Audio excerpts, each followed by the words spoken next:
Life becomes much easier when we finally realize which hands to shake and which one to hold. Good evening and welcome. This is Face the Nation. Our topic of discussion today is Sri Lanka's current political climate. Joining us tonight on the show is Mr. Kesavlal Gunasekara, former parliamentarian as well as presently councillor, Devula Mountain Municipal Council, representing the SLFP. Also joining us tonight on the show is Dr. Harini Amarasuriya, Member of Parliament of the Jatika Janabalavega, as well as Mr. Iran Wickramaratne, Member of Parliament of the Samagi Janabalavega. Thank you very much, gentlemen and the lady, for joining us this evening on the show. Just for disclosure, we did invite Parliamentarian Ranjit Bandara, representing the Sri Lanka Puljana Peramuna, this evening as well on Face the Nation. However, last minute, the parliamentarian refrained from attending the show, citing COVID-19 regulations. So we respect the MP's decision on that. However, we must get the ball rolling, as I always say.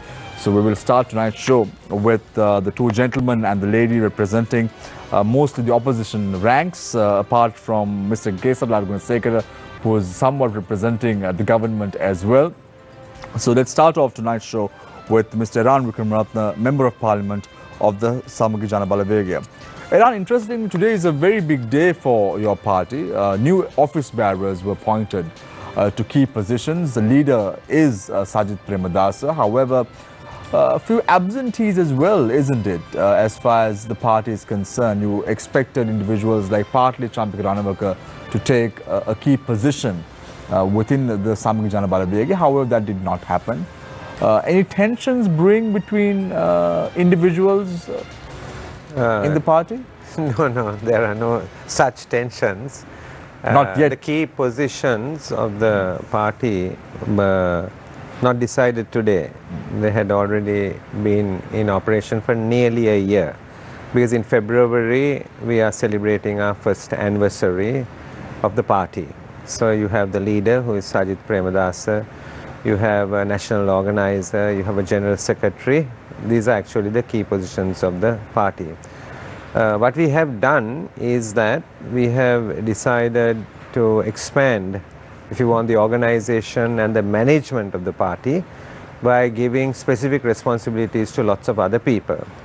Now, the reason this question comes up, and maybe that's the reason you asked me, is that in the older party, and some parties have that, they have deputy leaders, assistant leaders and so forth. The United National Party had only a leader. Then in more recent years, it went to a deputy leader and an assistant leader, and it did away with its internal democracy, so that formally the United National Party leader could be elected or reconfirmed annually. That's what the constitution provided for. That was done away with some time ago, and therefore they did away with it, and then they created a deputy leader and assistant leader. But the Samagi Janabalavega has a far more democratic constitution, where the leader can be appointed annually, and therefore there was no necessity in the discussion, which went on for a few months, for us to have a deputy or assistant leader, because that democratic provision is already provided. So today's working committee was actually giving specific responsibilities to many of the members of the party.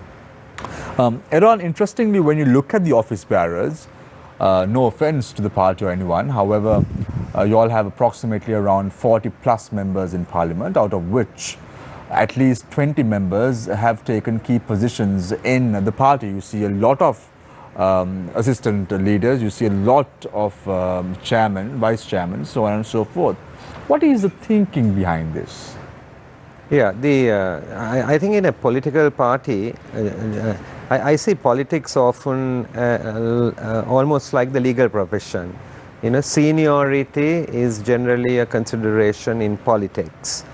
I came from the private sector, you see, and in the private sector, seniority doesn't play a role. It's generally performance, you see, and it's a performance-based meritocracy.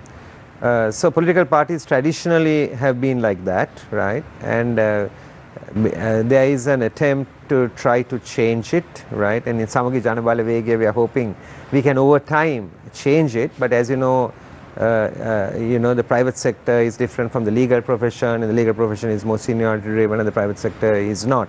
So that's really what's happened, that those positions are largely based on seniority, that you have you know, lots of others that have those positions, but that doesn't mean leader or who is going to succeed the leader. So let's now talk about the country's political climate, and I want to draw attention to the Sunday papers, which says that the Minister of Finance have requested several banks to appoint non-executive directors to several private banks in the country. How do you view this development, Iran? I am not really very sure of the intention, so what I say is not directly related to that necessary to that regulation. In private banks, right, the ownership can't be more than 10% of any individual or a group in a private bank. That's a law of the country. With the special approval of the monetary board, it can go up to 15%. So therefore, a bank is different to a company, and correctly so, because in a company the shareholders put their money is at risk. In a bank, the largest stakeholder is the depositor, and the depositor must be always protected.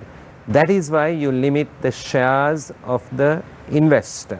So the investor gets only basically 10% representation on the board as a result. So if banks are to be well run, well governed, certainly, right, the independent members must far outweigh the shareholders. So maybe the central bank has detected, maybe they've detected some discrepancy there, and maybe that's the reason they're saying that you need to have independent shareholders. Iran, interestingly, I spoke to several economists prior to the show today to get a feel of what is the reasoning behind the weakening of the Sri Lankan rupee. They said this is good news. Why? Because the Sri Lankan economy is gaining traction, and that is a result that the rupee is weakening at present. Do you agree with this argument? I don't think that the economy is getting traction and the rupee is weakening, right? Generally, strong currencies are a result of strong economies. So this is the opposite of actually what's happening. The Sri Lankan economy has been weakening, and it has been rapidly weakening over the last year. And how do you actually measure it? It's not just from the currency, right? You have several measures of how it actually weakens. So the currency has weakened, which is the latest thing, and it's just, I think, breached the $1 rupees 200 barrier. So it's breached that. So it's gone to another significant level.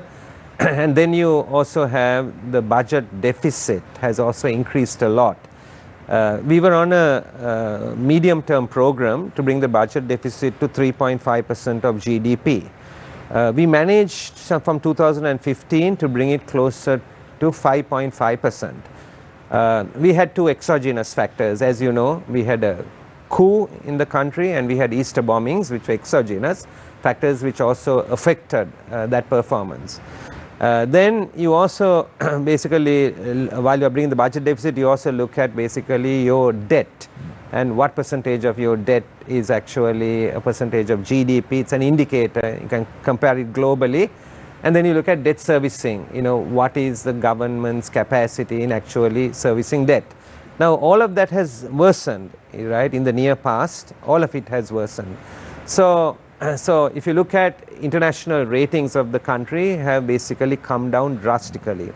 This is the lowest ratings in the history of Sri Lanka that we have had, because we have moved from the B rangers to the C rangers, right, which is the range just above default, right, just above default. So whichever way you look at it, right, the economy has weakened. But I often hear government and government ministers saying things like, oh, the international rating agencies don't understand, you know, why are they doing this? This is not about Sri Lanka. These rating agencies rate hundreds of countries, and there are several rating agencies. It is like, you're going for an exam, and Harini might identify with this, and the student telling the lecturer, oh, you marked this wrong, can you remark it? Surely you can remark it, that's permitted. But when many people remark it and you get the same result, obviously you have a problem. Right. Very quickly, Iran, before I move to Mr. Kesarlal Gunasekara, what people don't realize with regard to the Eastern Container Terminal, the first footprint for this was kept under the Yahapalne government in 2009, either to Japan or either to India.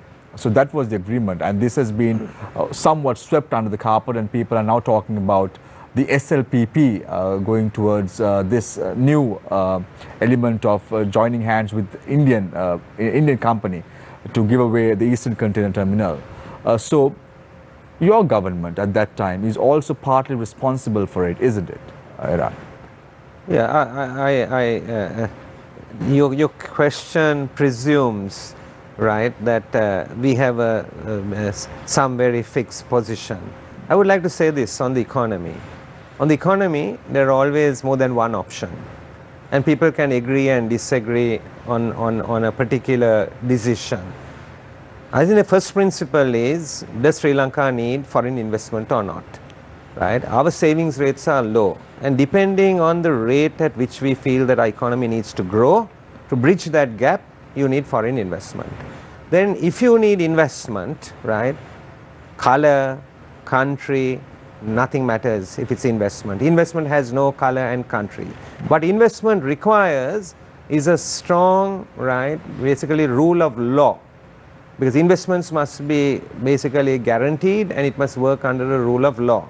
So the situation here is, right, it's not whether it's Chinese, American, Indian, Japanese or whatever. Clearly, any government will look at the geopolitical reality of balancing the different powers, but it should be the rule of law. I think the questions that come here, I mean, if you look at it, we had the Jaya terminal, which is a Sri Lankan government-owned terminal. Then we had basically a privatized terminal, SAGT, South Asia Gateway Terminals, brought in during the presidency of Chandrika Kumaranatunga. And that terminal has done extremely well. Then we have CICT, brought in at the time of President Mahinda Rajapaksa. And that terminal is profitable as well. Right? And then you have this particular terminal that has come up. So I think the question that we should be asking is, right, has the, from this terminal, has the proper process being followed? Has it been transparent? We haven't seen the agreement ourselves. We need to look at the agreement. Then if there are concerns on labor, right, they need to be taken care of. If there are concerns on security, security cannot be handed to anybody else, but it needs to be a responsibility of the Sri Lankan authority and Sri Lankan government, right? So we can't have, for example, the terminal being misused, right, for defense or other purposes. It's for a commercial purpose. So all the safeguards need to be put into the particular terminal. Then there is an argument that, okay, we have... But it was, Iran, very quickly, it was during the Yahapalne regime's tenure in office that Chinese submarines encroached Sri Lankan waters, and the Indian government had made a hue and cry about that as well. And that happened during your tenure in office, Iran. And you're saying security is important, but then again, there's a flip side to it as well. Yes, yes, of course, security is always important. I would raise this issue beyond a particular government. You see, finally, our security in this country is going to be our foreign policy. We need to know our place in the world. We are a small country in the Indian Ocean. We are never going to be fighting wars, right, in that sense with external forces. We have regional powers and global powers. Our security is in our foreign policy. Doesn't matter which government is in power, we need to have a non-aligned policy. We need to think about neutrality. That's our safeguard. Right. What's happened presently is that that's absent, that this particular government is moving in a particular direction. Right. And that's why the concerns are. Thank you very much, Iran Vikramaratne, Member of Parliament of the Samaga Jana Balawegya. We now move our attention towards Mr. Kesarlal Gunasekara, former parliamentarian, as well as now councillor, Dehavala Mountain Municipal Council, representing the Sri Lanka Freedom Party.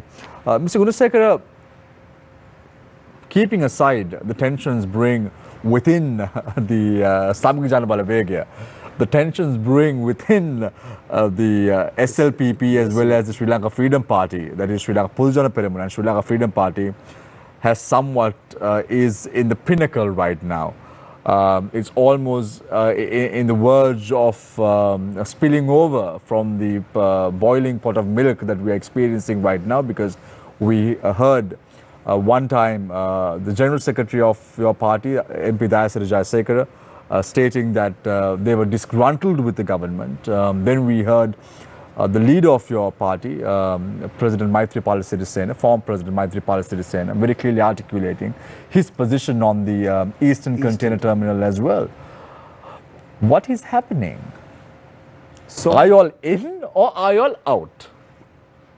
Now, you can't have one step and keep another step on the other side of the fence. I just want to know, are you all in or are you all out? I think the relationship has fundamentally turned sour, I would say, to some degree. As to why it has happened, it's a debatable issue. But by and large, I feel that the SLPP is of the view that they must be the dominant party, which I don't contest. But dominant to what degree is the question. They feel that in this relationship, they must be dominant, they must be a dominant force, and they should be able to do whatever they feel that they should do or could do. That is the fundamental issue that is brewing at the moment. And that is why some of our MPs who are part of the government seem to be having different views. So these are matters which can be either resolved to discussion, or it can escalate and. Now, these matters definitely could be. You could come into an agreement after discussion. That's for sure, and that is why there should be a political discourse. But yes, can you iron out these problems? Now that is a question mark, because now the government has been in power since August last year. The opposition claims that the government has not done enough. As you just heard Iran speaking about the country's economy as well as foreign policy, so on and so forth. So right now, the SLPP along with the SLFP are on the ledge, isn't it? Yeah, the SLPP needs to understand that they have a strong ally in the SLFP, and it is in their benefit to ensure that they walk with the SLFP. If by chance they decide, no, we are strong enough and we can do it alone, I feel that could be a problem. Anyway, how so? It all depends. How so? Pardon? How so? No, you say it could be a problem, but how so? No, because the situation in the country, the views of the people at large are not in favor of what is going on, you know. People seem to be talking against what is happening in the context, in the present context. You know, they are not too happy with certain things taking place, certain decisions that are being taken, etc. The priests are not happy. The priests are fundamentally raising so many issues, especially with regard to the Eastern Terminal. So those are issues, I feel, which can always go in the wrong direction. Who knows? It is all possible. Mr. Gunasekara, if there was an election, hypothetically, right now, who would emerge victorious? Will it be, I'll give you some options. I'll say, will it be the SLPP, the SLFP, the SJB, or the JJB? That's a party that wouldn't be an election. No, let's say a few months from now, we'll probably enter the provincial council elections, as discussions are afoot right now. There needs to be a provincial council elections, despite the fact that the government does not want to have an election right now. You have to have an election one way or the other. So if there was an election right now, because you say the people are disgruntled, you say the priests are disgruntled, the trade unions are disgruntled, who would emerge victorious? No, the way I see it, this side of 6 to 8 months, I don't think an election can be held. This side of 6 to 8 months. So it's a long period. we'll have to wait. Maybe you can ask a question in 6 months' time, I'll be able to answer. At this juncture, it's not that easy to answer. Can I safely say that the people are somewhat regretting not having a politician being the head of state at present? Well, the question is this. I said this last time also. I thought by not having a politician as the president would be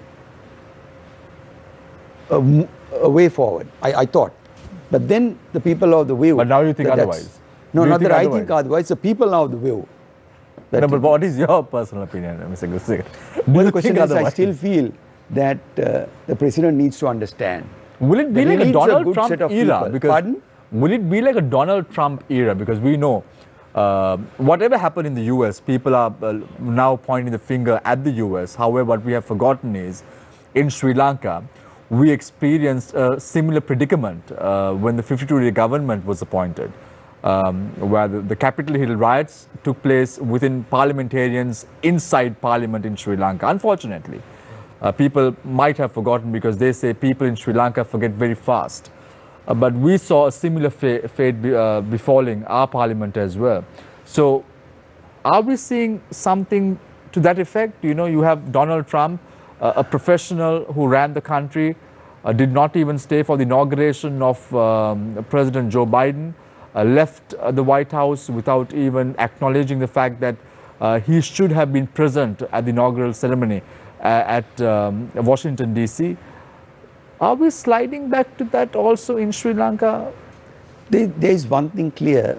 With the advent of the social media, things are changing very rapidly.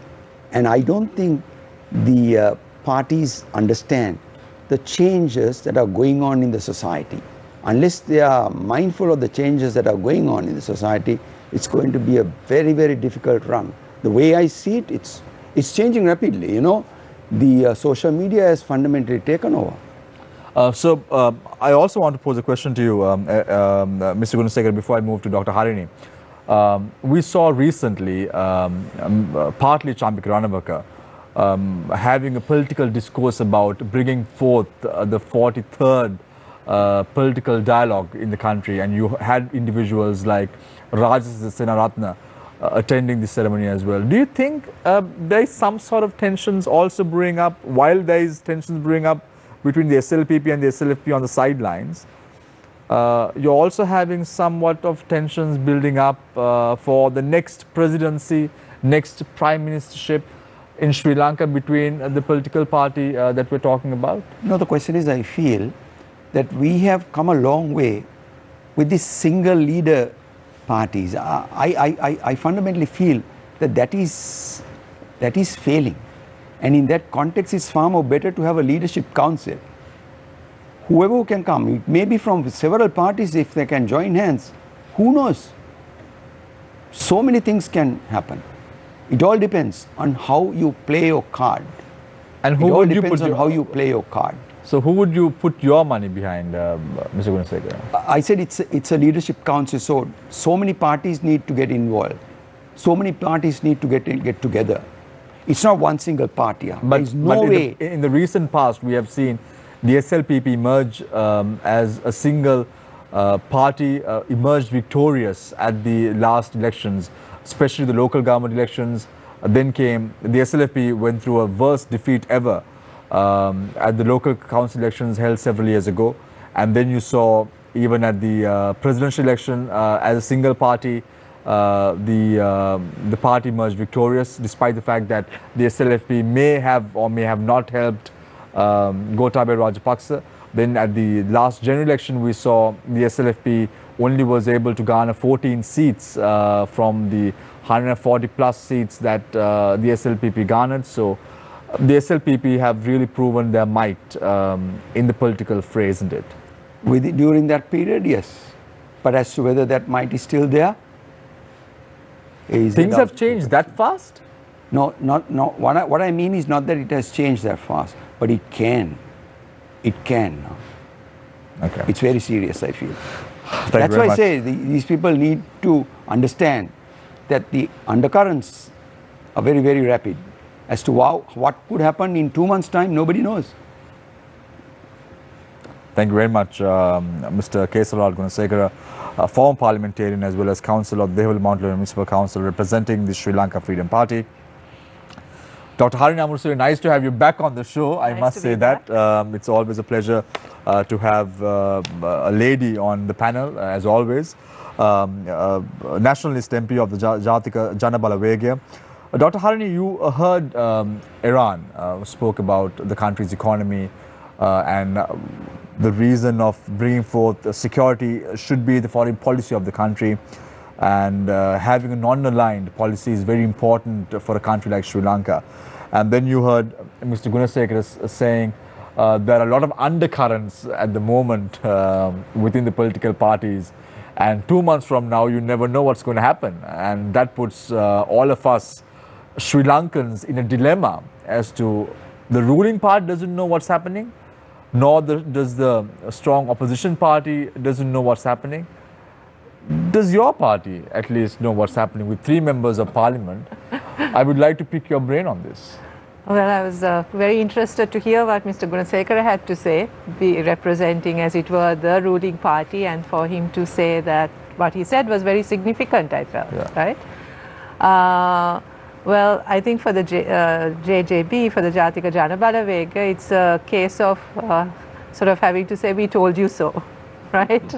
I think we made it quite clear during the campaign, during the presidential campaign also, that this idea of bringing a non-political figure, of pinning hopes on a person simply because he was different from the others was a major mistake. That was not going to go well. We pointed to the fact that the candidate was probably one of the weakest candidates that could be presented by any of the parties, and I think what we said is proving to be true. The fact that there won't be a significant change from what happened previously, that this was going to be more of the same, and that there was no way in which this government was going to be able to fulfill the promises, the very grandiose promises that it made during both the presidential election and the general election, that there was no way they were going to be able to live up to these promises. That has also proven to be true.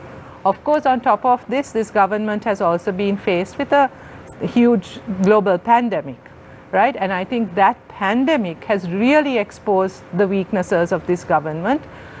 This government came on a platform where it was supposed to be full of professionals, very efficient, very decisive. All of these things were what was characterized as what they were offering, what they were bringing to the table. None of these have proved to be true.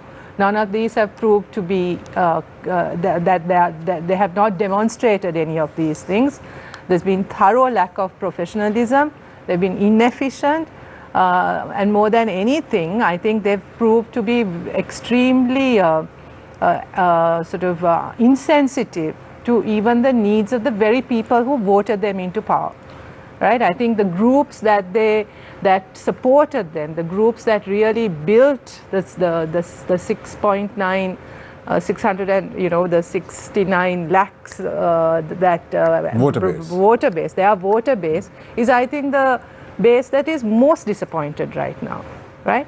And the only thing that they've seemed to be able to do, and what they are covering up their weaknesses with, is this sort of maintenance of a very sort of a nationalist, a very sort of raw nationalist, divisive kind of political line, which is what I think they are still hoping will let them ride through these multiple crises that they are facing. So I think it's a very, very serious situation, but one that is not unexpected as far as we are concerned. One of the greatest fears, Harini, most of the people in Sri Lanka had in 2010 at the presidential election, where Sarath Fonseca as well as Mahinda Rajapaksa contested for the big post or the big position or the top job in Sri Lanka, that's the presidency. was the fact that people did not want Sri Lanka to slide back to a military rule. Yeah. However, 2021 as we speak, you hear statements being made by parliamentarians which goes on to say that military training is important for those who are above 18 plus. Doesn't this raise a real question on the integrity of the government in play? Oh no, absolutely, absolutely. I mean, in fact, I mean, I think I'm not.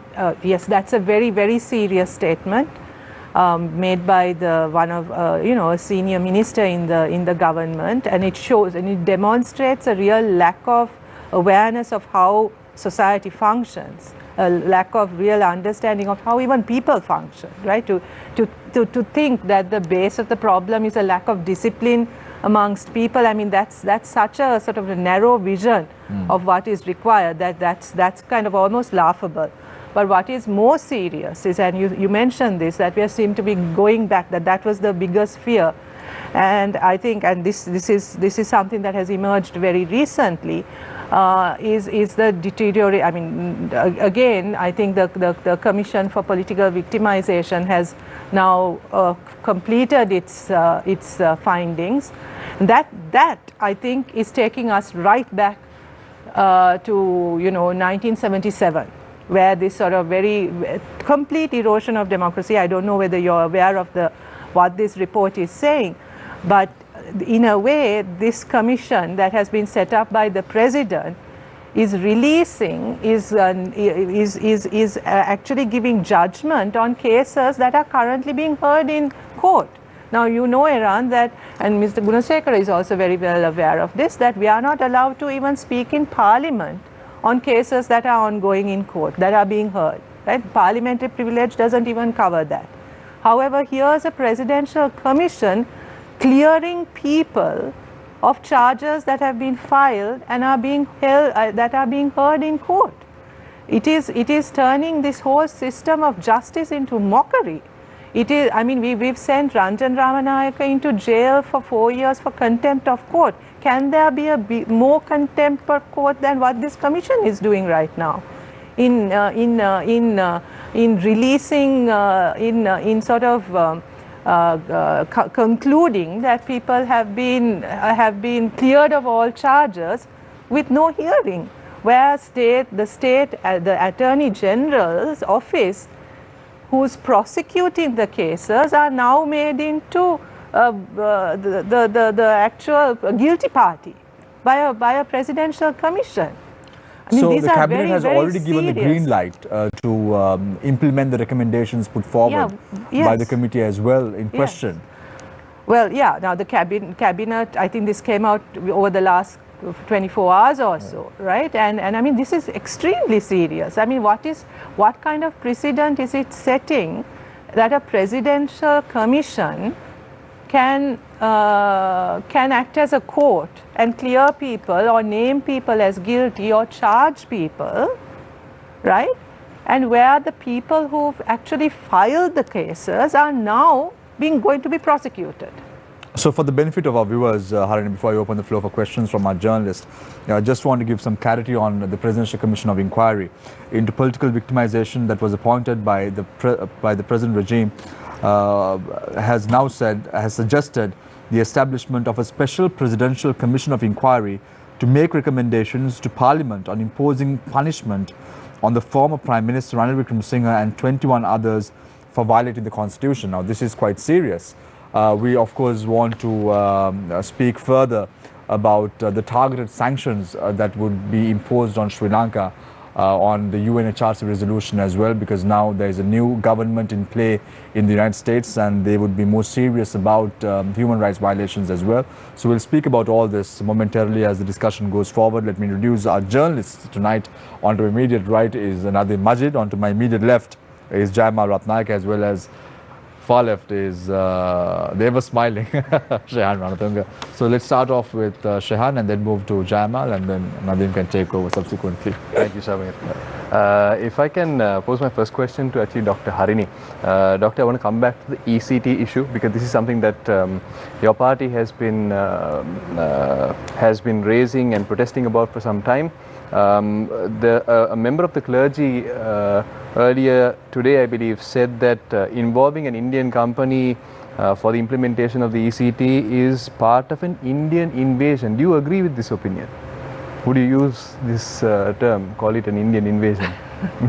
No, I think our position on the terminal, on the eastern terminal, has always been that this is the port. The Ports Authority is one of the few government-owned institutions in this country which has the potential for making profit, of being one of the biggest resources for this country. And our position has always been that given that we don't have so many resources, such resources should be protected and should be fully government-owned, right? And that whatever assistance you take in developing these resources, ownership should be with the government, right? The question of whether it's an Indian company or a Chinese company, as Iran said, that's part of a foreign policy, and I think we've come to this position because of very dubious foreign policy decisions that have been taken, which have now trapped us into taking decisions that are very detrimental for the country and very detrimental for the security of our country. We've been forced into certain positions, and that is once again evidence of how badly our foreign policy has been managed, right? So, but our main position with regard to the eastern terminal is that we do not think that, given the fact that this is one of the most profitable harbors, right, in the entire world, right? Not even India. I mean, we do better. India is such a vast country, and still our Ports Authority is doing much better. Our harbor is doing much better. We should put all our resources into making sure that 100% of the profit or 100% of it comes back to our country. What do you say right? to those who would argue that the problem is that our local skill level is not sufficient? So hence we need. How has it been do? I mean, I think that's a ridiculous idea, because I think if at all that's one area, the harbour, which has been performing so well, has demonstrated, I think, quite sufficiently that it has the capacity to run our ment. Isn't that a problematic statement, though? When you say that the harbour is doing so well, the Sri Lanka Ports Authority as a state-owned enterprise, the reason that the harbour is doing so well is because of the share of the revenue that they're getting from CICT, SAGT, and the other privately run terminals. That share of the revenue is coming into the SLP. The actual SLPA's with the Colombo harbour, the actual SLPA's contribution to that, the profit, or let's say the revenue, is not as great, and they somehow tend to have their overheads tend to be worse as well. So do you feel that the JVP, by miring itself in this sort of socialism versus capitalism debate, instead of looking at the corruption, the actual corruption risks involving the entry of this company, the company itself has a track record, has a bad track record, and it seems that no one is really talking about it. No, I mean, there's a company that has numerous subsidiaries registered in the Cayman Islands. Yeah, no, I mean, even in I don't have to look very far. They've been dominating the Australian news cycle for the past, for the better part of the past half decade. No, Najin, I think that's in a way secondary, right? I mean, in a way, first there has to be a policy decision about which resources we want to protect and safeguard, and which resources we are willing to give up on. I think that's one issue. Then colluding with such a company is, I think, equally, I mean, it is hugely problematic. I think you must be quite aware that today there's a huge protest in Delhi, right, where there are thousands and thousands of farmers who have driven into Delhi, the city of Delhi. One of their biggest protests is against this company, against Adani company, because they've been playing such a huge role in the agriculture sector there, and there's been a huge build up against them, right? So this is the kind. But this is what happens also in the system. I mean, J.R. Jayawardena famously said, "Let the robber barons come in," right? So when you kind of open up like this without any kind of safeguards, these are the kinds of companies that are going to come in and... But if you remain closed, you're not going to progress either. Because as I mentioned, with the Colombo Harbour, the reason that the Colombo Harbour is doing so well, as Mr. Vikramaratne also highlighted, is that because you have terminals like CICT and the privately run terminals, which are bringing in revenue and that are run very efficiently. I mean, I don't think it's a shortage of skill. Yeah. It's just that within our state-owned enterprise governance structure, the proliferation of corruption is such. Yeah, so those have to be dealt with. But again, that's... without dealing with that, how can you simply nationalize everything? No, it's not a case of nationalizing everything, right? And I think that's a very wrong conception of socialism, to think that socialist countries is just about closing up everything. That's not correct, right? That's not at all correct, right? A socialist regime does not mean that we close borders, and I mean that's what Trump did, and Trump would, I think, have a fit if you call him a socialist. Come back specifically so the with specific the ECT issue of the harbour, yes, I mean there's corruption issues, and that also needs to be tackled. But I think there's a policy decision to be made above all of that. I mean, the corruption issue is not something that's limited to the harbour, nor is it limited to the state sector. I think there's a huge issue of corruption, financial corruption as a rule, right? And I think that needs to be tackled. There's no doubt about that, right? But I think our position is that this harbour, I mean, yes, if we give this up as well, then there's pretty much nothing that the Colombo Ports Authority will own, right? And the Colombo Ports Authority they is still also have their revenue from the percentages that they own. We don't know what the deal is with this. We really don't know, because we haven't seen the details of the. If the agreement was something similar to what, let's say, CICT has, or one of the other privately run terminals has, if the agreement is similar, would you still oppose it? Given that the evidence is in the eating, and we have seen how that has been well run. It cannot be disputed. So if the government is able to negotiate a similar agreement, will the Jathika Jalam Balawegaya still oppose it on the grounds of, it's a bad policy? Yeah, I think there is a policy decision that still needs to be dealt with, right? There is a policy decision that still needs to be dealt with. The nature of the agreement, I think that's something else, that's separate. But there are certain economic resources for this country, and that's not to say we just keep the Ports Authority as it is and accept the corruption and accept that's not what we mean at all. The government needs to then identify certain resources which it prioritizes for development, right? And we think that certainly the Ports Authority is one of such of those. That doesn't mean then therefore that everything else also has to be nationalized, right? So Mr. Vikramaratne, on the same issue of this Eastern Container Terminal, even with the SJB, apart from, the main talking point always when it comes to this is you're not really looking at the actual corruption risks, and instead the public through what politicians are saying on the media and in parliament, etc., are fed this narrative of, oh, you're selling off national resources, and I'm sure even the Yapane administration faced its fair share of accusations of selling off national resources, and even the Rajapaksa administration preceding that. The actual risks involving the specific company, the foreign policy decisions, the laws that have been violated, because there is an argument to be made that the RTI Act has been violated because the details of the project have not been disclosed within 3 months by the subject minister. Why is it that politicians continue to focus on that narrative instead of highlighting to the public, look, these are the actual corruption risks. This is where the country is going to be losing money. We're dealing with a company that is known for using tax havens.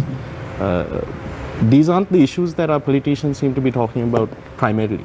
It's always about this discussion of, oh, we're selling off national resources. Yeah, I think that politicians become victims of prevailing socio-political situations.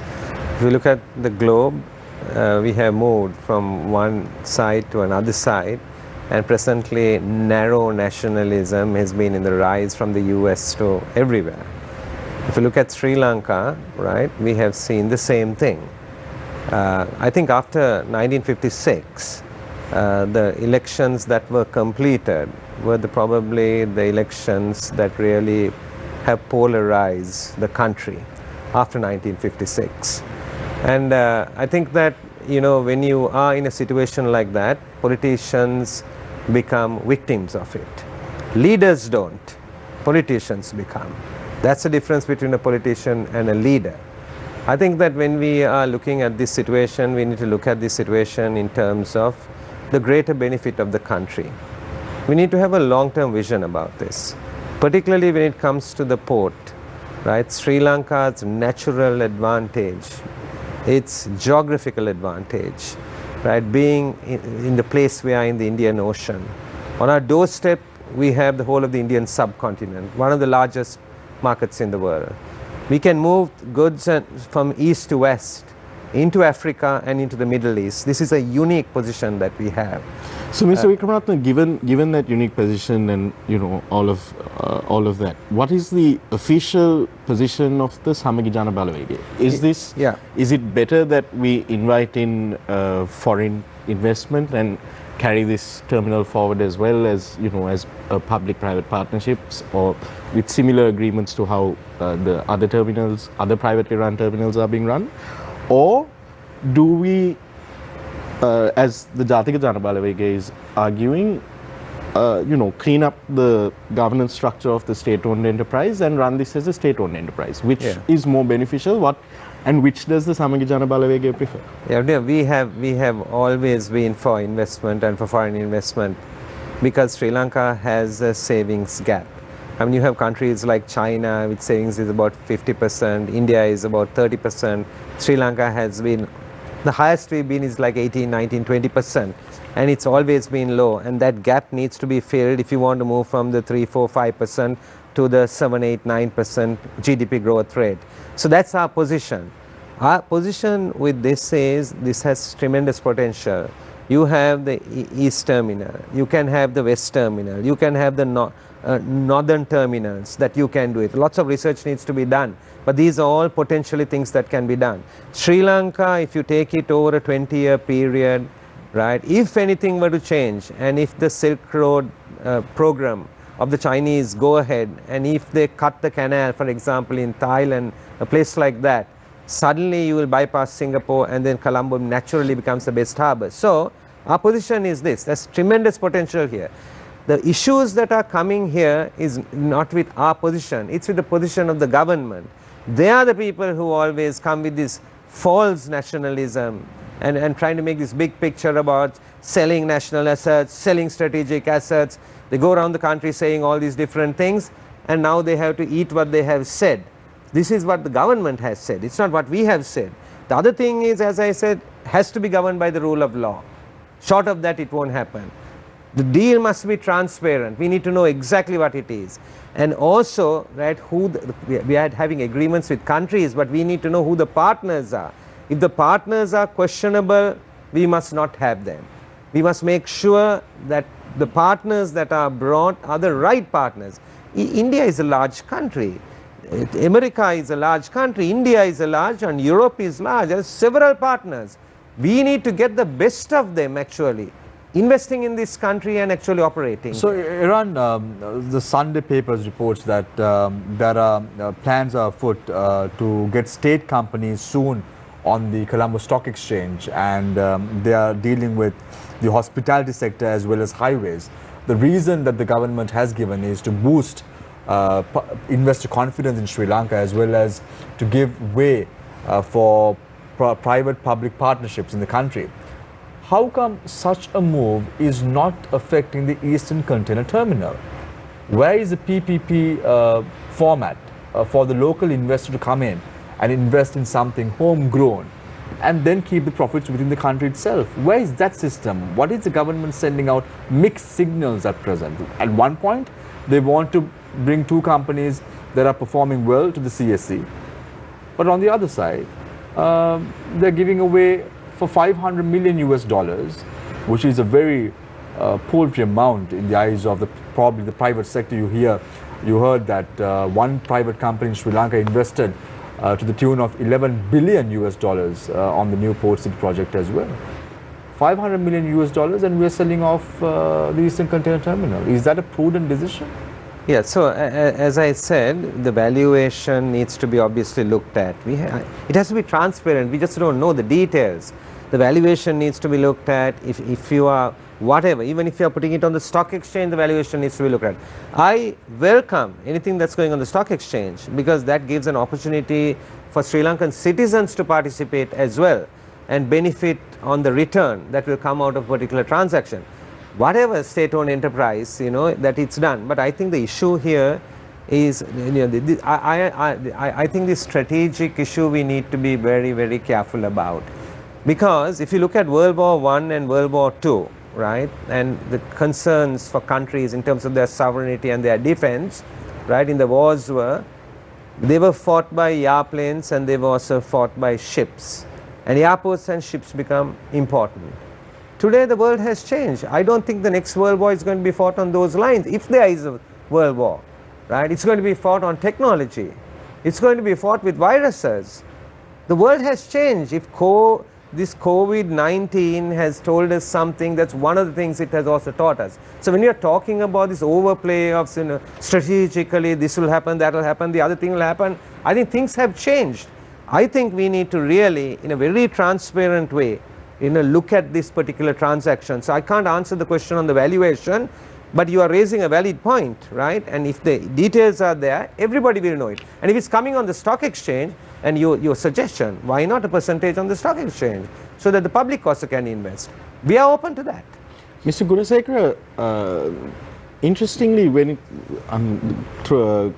calling back to your opening remarks as well, where you said that you have no problem with SLPP being the dominant party in the governing alliance, but the degree of the dominance is what is in question. From a political standpoint, that's true, but as far as the SLFP itself as a party is concerned, articulating positions on issues like issues of national and local interest, like the ECT, on forced cremations, that has been missing. It seems that the SLFP is it correct to state that the SLFP currently is more interested in its slice of the pie than in the actual issues affecting the country? No, I fundamentally feel that the SLFP made a wrong move in accepting ministries. This is my private view. They should never have accepted ministries. They should have said, look, you can appoint your own people. We'll always support you. That should have been their stance, and it would have been a better way to approach this issue. Now what has happened is we have taken our ministries, and some of them feel that the treatment meted out is not good at all. That is why all these statements from various quarters are coming up. But Mr. Gunasekara, the party as itself, from the headquarters at Dali Road, the press briefings and all that, you don't hear the official, let's say, SLFP position on either the Eastern Container Terminal issue, how the country should progress. I mean, President Sirisena former President Sirisena has made a position, but we don't know if that is only former President Maithripala Sirisena's position or if that is the official position of the SLFP. No, that was taken up at the last meeting as well. Then that was on the issue of, for example, forced cremations as well, let's say on like social issues, then we don't really hear much from the SLFP on these issues. Instead, whenever we read about the Sri Lanka Freedom Party in the newspapers or hear SLFP members talking about on television or on social media, it's always the dominant narrative when it comes to the Sri Lanka Freedom Party itself is about